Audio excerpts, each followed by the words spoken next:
halaman itu, pandangan Barka mendarat. Tatapannya kosong menyaksikan senja yang mulai remang. Cahaya kekuningan yang terpampang makin membuat kalbunya serasa ditusuk-tusuk 1000 sembilu. Pedih, perih dan ngilu. Sengilu jiwanya yang bimbang tidak terperikan. Bagaimana ini Bang Barka?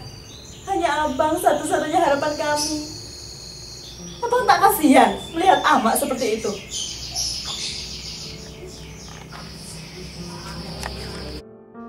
Barka terdiam. Kata-kata itu bagai sayat yang tak henti-hentinya membuat dadanya tak putus dari kecamuk. Pikirannya kalut. Ditatapnya satu persatu ketiga adiknya yang duduk berjajar di hadapannya. Pandang mereka tertunduk tanda kusut layak dirinya. Barka menghela napas panjang. Kemudian dia meneguk segelas kopi buatan adik bungsunya. 5 tahun lalu, setelah menunggu sekian lama, akhirnya Barka mempunyai cukup uang untuk melamar Harsina. Tentunya selepas percintaan panjang mereka yang berbuah impian untuk segera ke pelaminan. Tapi Harsina harus menunggu selama 3 tahun agar Barka mempunyai cukup uang menebus mahar yang diminta ayah gadis itu. Itu pun dengan bantuan sedikit gaji minim Harsina setiap bulannya sebagai pelayan toko milik orang Cina. Akhirnya mereka memutuskan untuk menikah. Tak ada yang mampu Barka janjikan kepada Harsina, kecuali memenuhi impian gadis itu mempunyai rumah mungil dan sederhana sebagai persinggahan di hari tua. Setelah menikah, kita tinggal di rumah kontrakan dulu.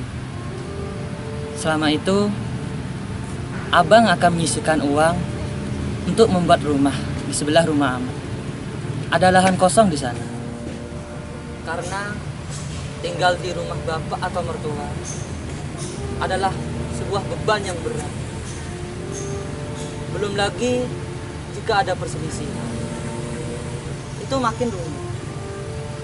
Selain itu, aku adalah lelaki, tentu malu masih menumpang orang tua. Kala itu, Harsinah menyetujui saja kata-kata calon suaminya itu. Ia sungguh memaklumi penghasilan Barka yang hanya bekerja di salah satu pabrik makanan ringan dengan gaji yang tak seberapa itu. Ia pun hanya mampu sedikit membantu. Tak apalah, bukankah ia hanya berkeinginan? Terserah Tuhan ingin memberinya atau tidak. Apalagi dengan membayangkan kehidupan keluarga kecilnya nanti, tentulah setiap bulan sebuah kondisi yang begitu sulit untuk hidup sejahtera.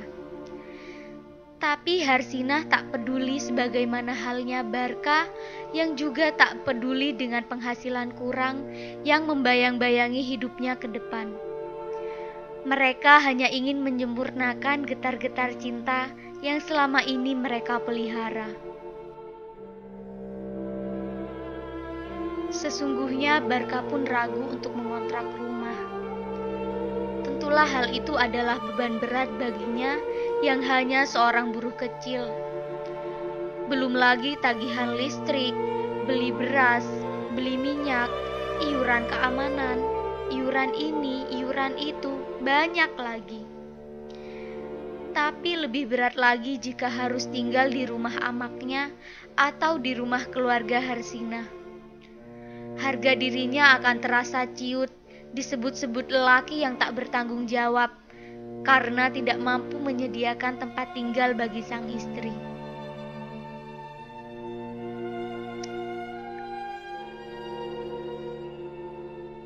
Setelah susah payah tanya sana tanya sini, akhirnya Barka mendapatkan rumah kontrak dengan harga yang begitu miring. Tentunya dengan konsekuensi yang setimpal pula. Rumah itu berada di kompleks paling ujung dan bersebelahan dengan tempat pembuangan sampah dan got yang selalu mengeluarkan bau tak sedap.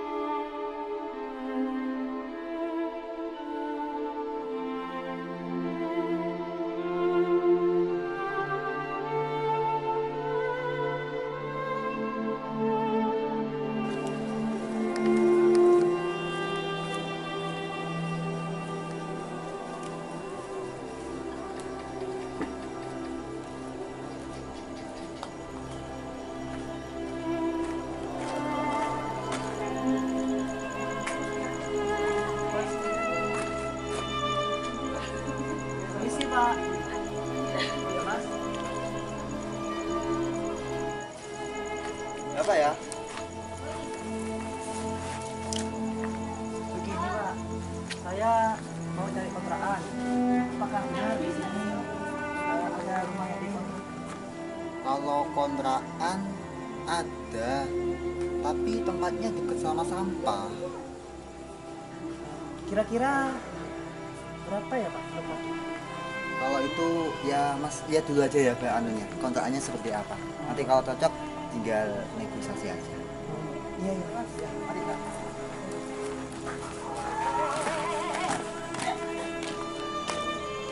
Sini Mas.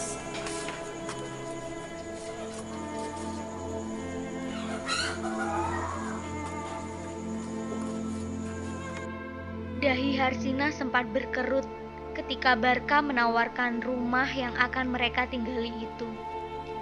Tapi akhirnya gadis itu mengangguk-angguk juga setelah Barka berjanji akan membersihkan dan melapangkan daerah sampah yang menjorok ke rumah itu.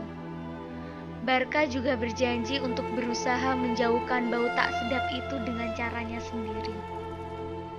Setelah pernikahan sederhana yang hanya mengundang kerabat-kerabat dari kedua mempelai itu, mereka berdua pun pindah ke rumah kontrakan kecil itu. Semuanya masih lengang dan kosong. Hanya ada beberapa sumbangan alat-alat rumah tangga dari keluarga mereka, berupa panci, tempat tidur, lemari usang, tikar, dan beberapa barang pecah belah. Uang tabungan Barka telah banyak terkuras membayar dana kontrakan setahun penuh, dan sisanya ia serahkan pada Harsinah agar membeli kebutuhan yang diperlukan sekedarnya. Sesuai dengan janjinya kepada Harsinah, ia akan membuatkan sebuah rumah impian. Maka mulailah pengantin baru itu menyibukkan diri dengan pekerjaan-pekerjaan sampingan sebagai tambahan penghasilan. Meskipun masih dalam masa bulan madu, mereka berdua tak mau boros-boros menguras uang. Meski dalam keadaan sulit, semuanya tetaplah indah bagi Barka dan Harsinah. Kita mesti menunda memiliki anak sebelum mempunyai rumah sendiri. Baiklah Bang, kalau memang seperti itu yang terbaik untuk keluarga kita.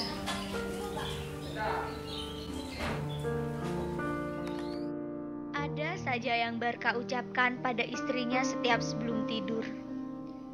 Selalu begitu seterusnya, sampai-sampai Barka kerap mendapati Harsinah sedang tersenyum sendiri, mengingat-ingat bulan madu mereka yang hanya di samping got berair kelabu dan tumpukan sampah berbau tak sedap.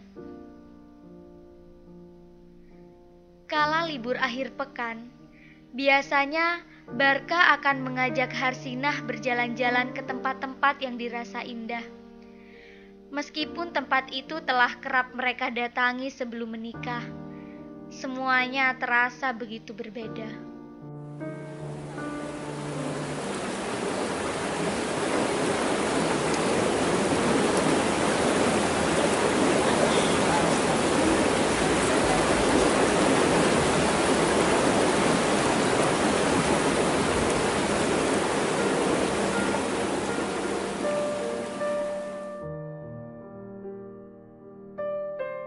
Ada kalanya tabungan untuk rumah itu terpotong dengan harga kebutuhan yang tiba-tiba naik. Hal itu tentu membuat Barka bersedih. Sudah 5 tahun mereka berdua menyisihkan uang untuk membuat rumah impian itu. Berbagai godaan kerap membuat mereka menahan napas. Terlebih saat melihat tetangga dengan begitu mudah mendapatkan apa yang mereka inginkan. Suatu malam wajah Harsinah begitu sumringah. Tabungan itu telah dirasa cukup untuk membangun rumah. Tidak sia-sia rasanya mereka susah payah menabung untuk itu. Kami simpan uang, Bang. Agar tidak mahal, nanti aku lahir akan banyak bekerja sendiri. Pembangunan rumah. Nanti kalau kita punya rumah sendiri, di halamannya akan aku tanami aneka bunga. Aku akan mengecat pagar rumah bangun kita nanti dengan cat warna-warni agar anak-anak kita riang bermain di halaman.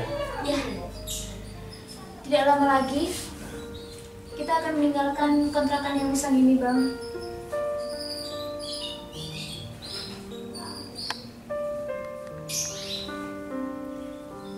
Lihatlah, Bang, selama 5 tahun.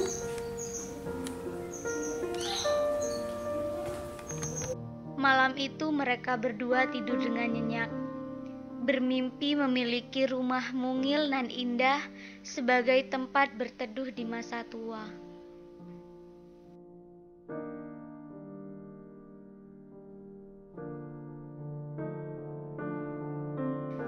Tapi di bingkai jendela rumah amaknya, Barka menatap jauh ke halaman. Senja telah remang. Cahaya kekuningan yang terpampang membuat kalbunya terasa ditusuk-tusuk 1000 sembilu. Pedih, perih, dan ngilu. Sengilu jiwanya yang bimbang tak terperikan.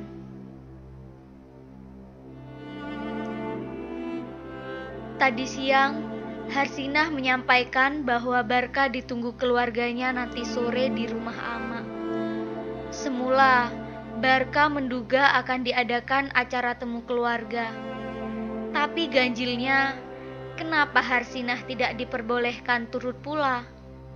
Sesungguh hati ia tidak mampu memungkiri rasa cemas yang lantas merayap di dadanya. Segelas kopi panas yang terhidang di meja membuat Barka langsung meneguknya untuk mengusir rasa gundah di hatinya. Sakit amat cepat lagi, Bang.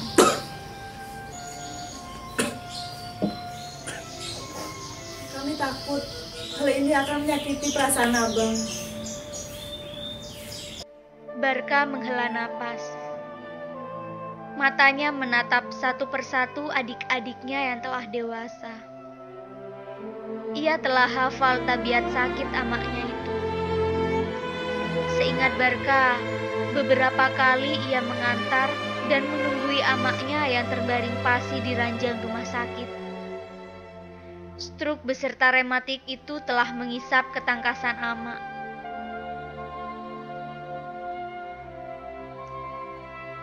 Sebelum penyakit-penyakit itu bersarang di tubuhnya, Ama adalah wanita perkasa yang mampu menghidupi keempat anaknya yang telah yatim. Tapi kejayaan itu cepat berlalu. Lambat laun tubuh Ama kian rapuh seiring beranjaknya usia.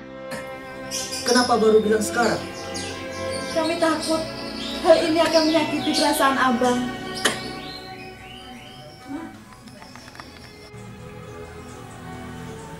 Apa yang kalian inginkan? Amak harus dioperasi, Bang. Harus ada biaya. Hanya Abang satu-satunya harapan kami. Abang tak kasihan melihat Amak seperti itu? Kalimat terakhir itu bagaikan belati yang terhunus, tak putus-putus menyayat nadi. Tidak henti-henti membuat dadanya tak putus dari kecamuk. Pikirannya kalut. Barka melempar pandang pada halaman itu. Tatapnya kosong menyisir sisa senja yang telah hilang.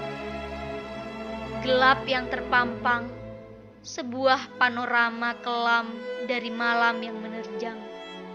Sekelam hatinya yang berselimut kepekatan. Barka sudah mengetahui apa yang harus dilakukannya.